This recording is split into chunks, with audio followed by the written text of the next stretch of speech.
Hi, welcome to How to Repair. It's a glorious day in Wales for a change. Not raining. It's a miracle. And what I've been doing over the last couple of days is actually something totally different than domestic appliances. I've actually been kitting my motorbike out with some mounting points for cameras all around the bike, because later in the year I've actually been invited to Europe to do a couple of solar jobs and also a couple of visits on manufacturing plants where they make washing machines. And I thought, well, if I'm doing this busman's holiday, as they call it, I really want to get the best footage I possibly can. So I've invested some money in an Insta360 camera, also a Rode Go 2 microphone kit that clips into the helmet, and I've made some camera mounting points so I can get some really good shots when we're going across the Pyrenees, the Alps, and also when we go hopefully down to Morocco and the Atlas Mountains before I go down into the Sahara. We've got a side bracket here that brings the camera out to this position, so you get a very good side angle. We've got one mounted onto the forks that brings the camera out to the front here, which gets an angle down the bike, and also one at the back here which will get an elevated shot. And I thought, rather than just going out and having a play with a camera, I'd make this video just to show you what the actual footage is going to be like later in the year. So let's go off and do a ride. So this is the camera fitted at the front of the bike, and we're going to take a trip down through the local village and out onto the main road, and then I'll switch it over onto the side angle for you. And I think we might go and have a look at the old 7 slipway, and then I'll be able to use the camera on the aerial shot. Okay, and that's the mounting point at the back. I'm actually really looking forward to this busman's holiday.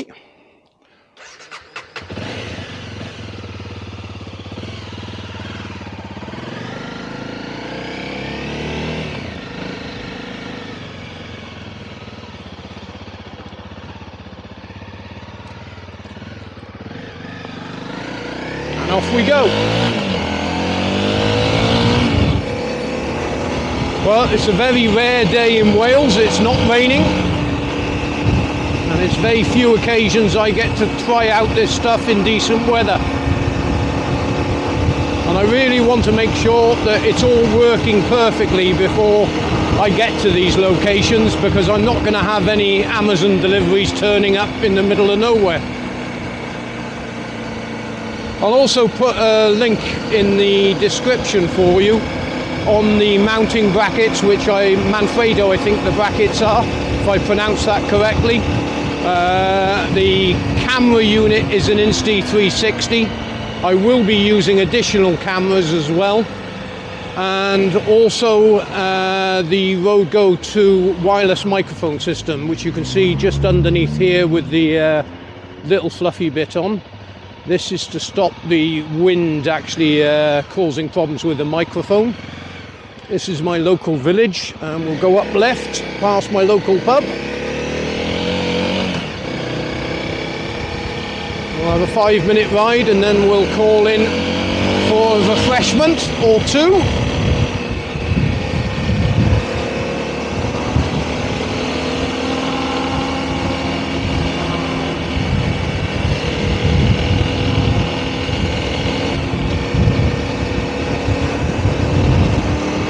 Now you can actually zoom out on these cameras and get what you call a mini world, which I'll do now for you in the editing software. It really does give spectacular shots, and they've just produced the Insta360, I think it's the X4 as well, which is the new type one, and I might be looking at later in the year if I can afford it. Everyone's out and about walking today.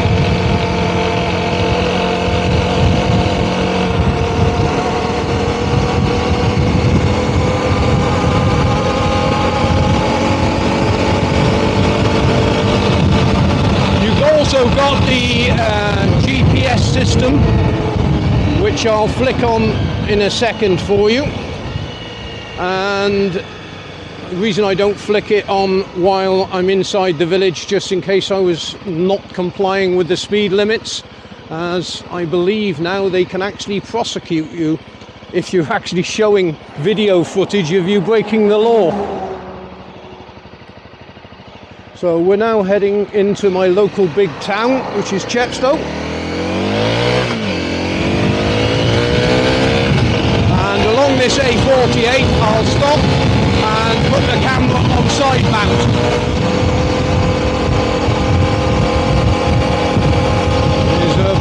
Just up here, and I'm not going to turn the camera off to actually change over the mounting position, because this way you'll actually see how quick it is to actually change over. So let me just pull over here.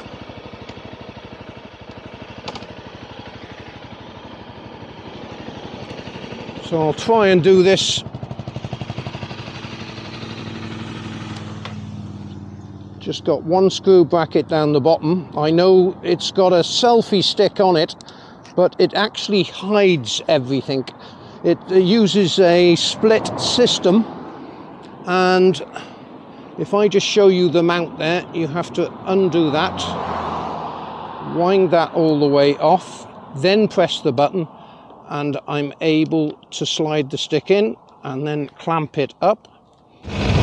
Now, even at 50 mile an hour, which we're doing now, the camera is very stable on these selfie sticks. This is the standard selfie stick that you've got. There is an extended one, but it's not recommended using that on the bike, because it actually goes out to 3 or 4 meters. So I'm just going to bring the camera in slightly, because I'm going to put my foot down a little.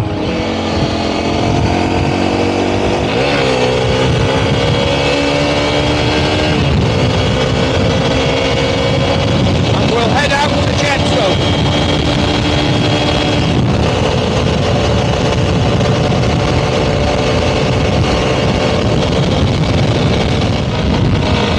As I've got the speed thing on at the moment, I've got to stay under the speed limits, of course.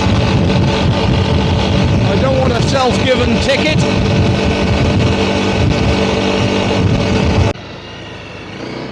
Matter of fact, we'll do a 360 on the roundabout, just to see what the camera angles are like. I shouldn't go too low because I've got knobbly tyres on. Not ideal for concrete.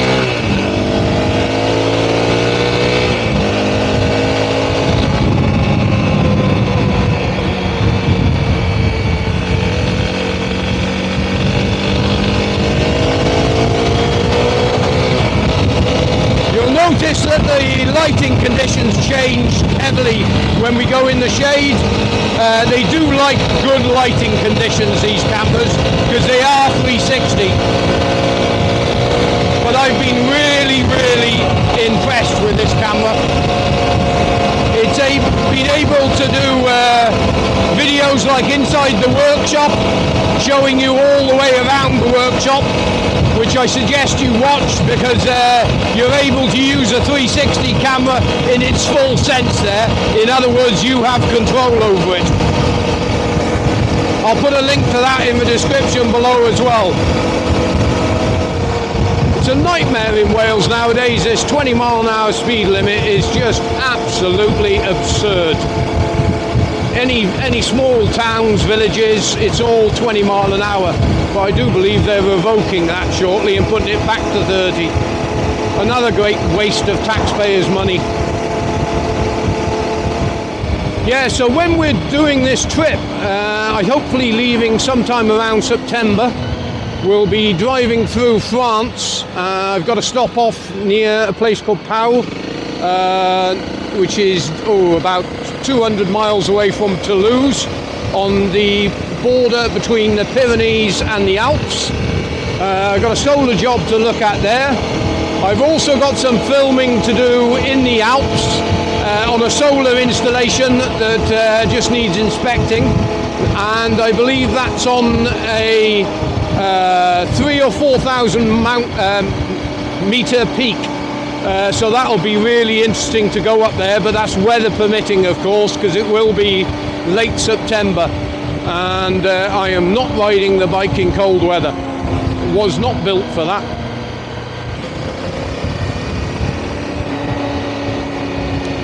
From there we'll be driving down through Spain, stopping off in some really beautiful places on top of the Pyrenees.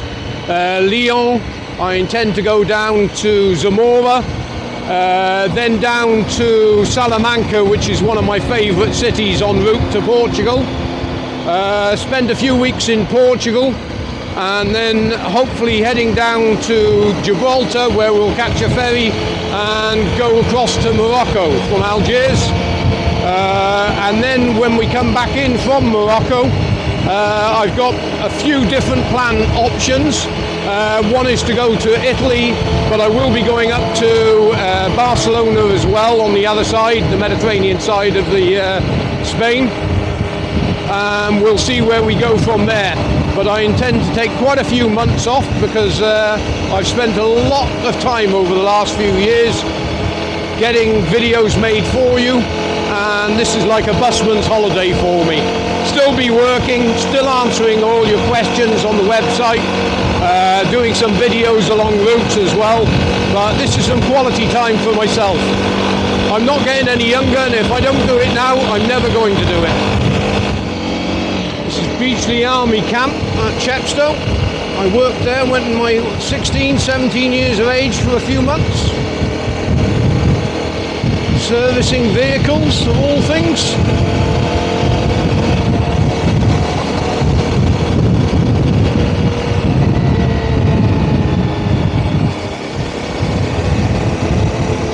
And here we are at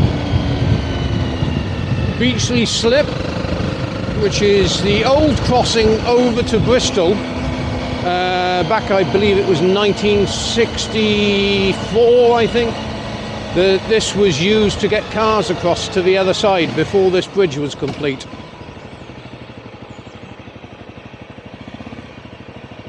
Yeah, it's nearly high tide.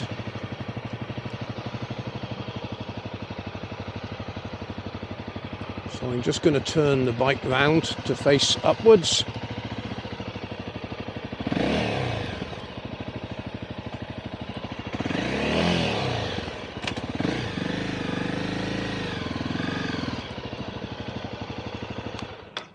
And we'll change the camera over to the real mount. And I'm going to turn the camera off for that. So we're going to fix the camera onto here now, and that'll give us an overhead shot. Okay, we've got the aerial mount on and just have a panoramic look all the way round. The only problem with the top box on the bike is I do look like a pizza delivery driver from this angle, but I won't be having it on when I'm up in the Pyrenees, unless I'm doing the shopping, of course. Anyway, let's take you for a quick tour round Chepstow with this up. We're heading up to Tuts Hill now, which is the back way into Chepstow, which is much more scenic, and past my old school.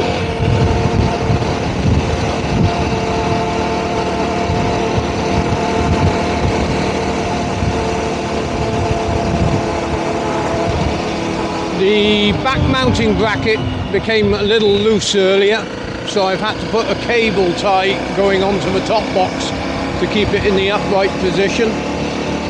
The small rig clamp that I used for the back is not adequate enough for the motorbike. And this is the top of Tuts Hill going down into Chepstow, and we should get a good view of the castle. The sun might be in our eyes a little. That's my old school to the left.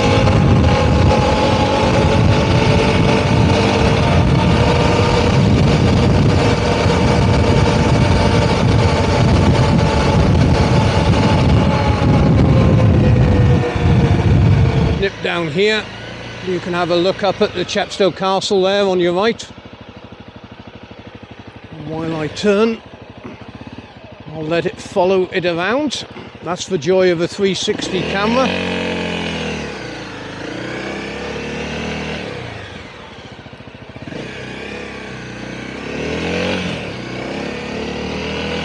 and that goes all the way up to Monmouth, and down on the left to the River Severn. I can definitely start to feel that beer o'clock getting closer. And of course I'll only be stopping for one.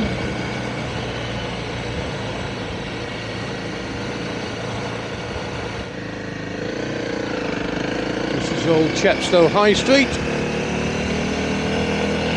Again, like every town in the country, empty shops everywhere.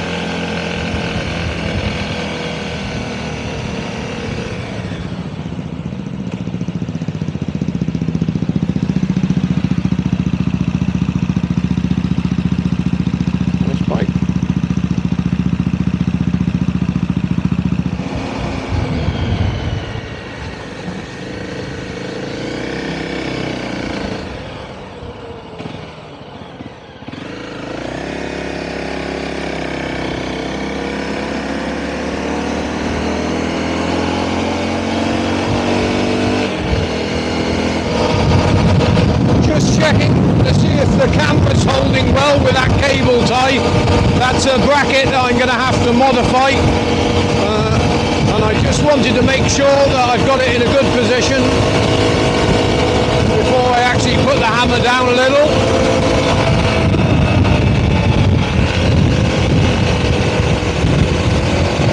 You've got to be careful on concrete with knobbly tyres. They're not really designed for road conditions. I'm actually very grateful that this 250 fitted in the weight capacity for the camper. I don't really need much more horsepower as I get older. I'd most probably kill myself with that if I did have too much horsepower. I've had bikes now since I was 16.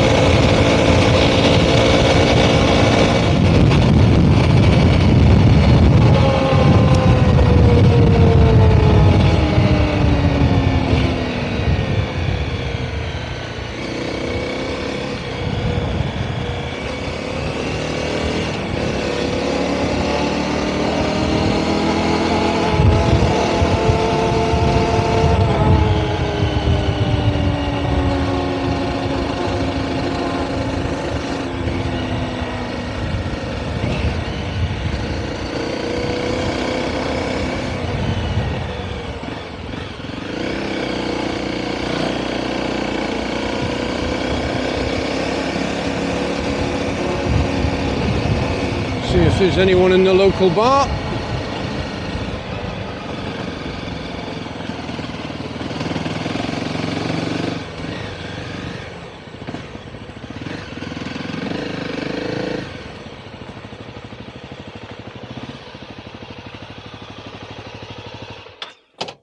And there we go. Okay, stopped at the bar for an hour, came back home, moved the van, got everything ready for filming, and look what's happened. The clouds have come over and Britain has lost its summer for another year. So anyway, let me explain the camera and the mounting systems. You saw me changing the camera in the video. Now, the way the camera works is it's got two lenses, one on either side. And these lenses create a 360 perspective, but what the clever little thing does is actually remove the camera and the stick by joining the two halves of the video together. If you imagine a circle taking a wedge out of it, it just takes the middle bit out and then stitches the whole film together. So it actually looks like there's no camera there. Very, very clever piece of equipment. I'm using the Rode Go 2 audio equipment, which I have got to find a better way for higher speeds because the audio does become poor when I'm traveling quite fast. But this is the actual transmitter, not the receiver, before anyone says, because I'm using that on the camera that I'm filming at the moment, and this is the mic I attached to the crash helmet. I'm really happy with the camera. I think it's fantastic camera. I should have lens guards on there, but at the end of the day I'm willing to sacrifice the chance of an accident happening and losing the camera rather than losing the video footage, because I'm not willing to sacrifice the one-off lifetime experience traveling over all those mountains and all the way down to Tunisia just for the sake of a £300 camera. The mounting system on the front, the Manfrotto 2 mounts that I've got, I had to modify the fork one because the clamp on the top one was a bit big and it was causing restrictions in my turning. I'm using a small rig system on the back, which I'm going to have to replace for another one of these clamps. These clamps are so easy, and the way that I was showing you where you couldn't see the camera in the video is all you have to do is press the button down, get the camera locked in, turn the camera to the angle you want with the bike. It's just for the stitching purposes, and then you can extend this out to whatever length you need at the front of the bike. To swap it over, especially when you've got the clamps the same, it's quick and easy. I can just put that in, set it up for the left hand side or the right hand side, wherever I am in the world for filming. And of course I've got to do the back clamp as well. I've been highly impressed with this. The other things I'm going to be doing is this actually fits on the motorbike rack on the back of the camper, because I'm not stupid. I'm not driving all the way around Europe with tools and everything on a bike. This is my home for the next 6 months during the winter. It's completely off-grid camper. I've done a complete conversion of all the electrics, which is in another video which I'll put in the description. It's got Victron off-grid system. I've got just under a kilowatt of solar on the roof, 3 kilowatts of batteries, and also a 2 kilowatt inverter, able to do all my editing, running the PCs, even cooking with a 2 kilowatt cooker. Absolutely brilliant home from home, really. And the motorbike rack takes me 10 minutes to actually get it onto the back of the camper and get it all clamped down and everything. Anyway, I hope you enjoyed the video. Thanks very much indeed for watching. All the links are in the description below, and I'll put a link to the playlist for the whole trip that I'll be doing over the winter. Thanks very much indeed for watching.